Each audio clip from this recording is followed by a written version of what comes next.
An ambitious pipeline is firing off a war of opinions. Environmental activists marched in Washington today to protest plans for the Keystone XL oil pipeline. A $7 billion project to transport 800,000 barrels of tar sands oil a day from Canada down to the Gulf Coast.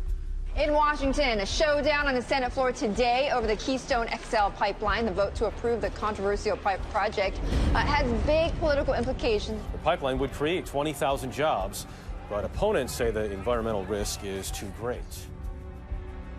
One of the touchstones of the climate change debate has been the Keystone XL pipeline. It's designed to carry oil from Canada through the United States to refineries in Louisiana and in Texas.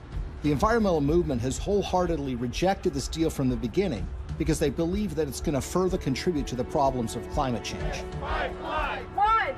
We are the people. 2. You can't ignore us. 3. Now, you would think that the Clintons would be opposed to the Keystone XL pipeline deal because of those concerns. And perhaps they might be, except for one or two problems, or should I say 1 or 2 million problems. You see, when Hillary Clinton became Secretary of State in late 2008, there was already an issue related to the Keystone XL pipeline sitting on her desk. She was going to have to sign an environmental and economic impact statement and decide whether the Keystone XL pipeline should go forward.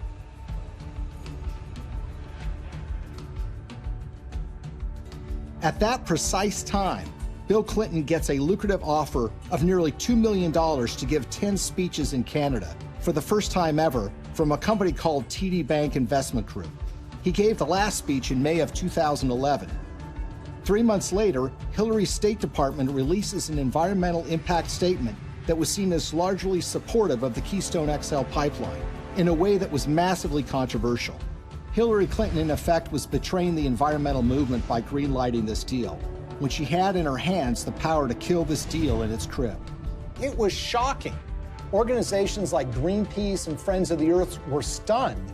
They wanted investigations, but everybody was mystified. Nobody could understand why Hillary Clinton would sign off on this deal, particularly when she had been in favor of dealing with climate change, and her boss, Barack Obama, by all indications, seemed to be opposed to this deal as well. It's also a time for a new approach to climate change. We know we've got to deal with global warming. We're seeing the effects of it. We need to invest in clean energy technology today so that we can create new high-paying jobs to protect our environment, to grow our economy, and to finally break our addiction to foreign oil. How did we go from the Clintons being in favor of fighting climate change and dealing with fossil fuel dependence to Hillary Clinton signing off on the Keystone XL pipeline? The evidence that we found was that it was about the money. This was not a philosophical change. This was not a new way of thinking about global warming. This was a way of taking $2 million in cash to essentially buy a decision by the Secretary of State. Why is the TD Bank Investment Group so interesting? Because they just happen to be one of the largest shareholders in the Keystone XL pipeline itself. When we looked at Bill Clinton's pattern of giving speeches, we looked at who was paying him, when they were paying him, and if they have ever paid for a speech before. What's so stunning is that TD Bank had never sponsored a speech by Bill Clinton before. And then suddenly, in late 2008, when Hillary Clinton has been announced to be the Secretary of State, and when sitting on her desk is the matter of the Keystone XL pipeline, they suddenly decide to sponsor these speeches.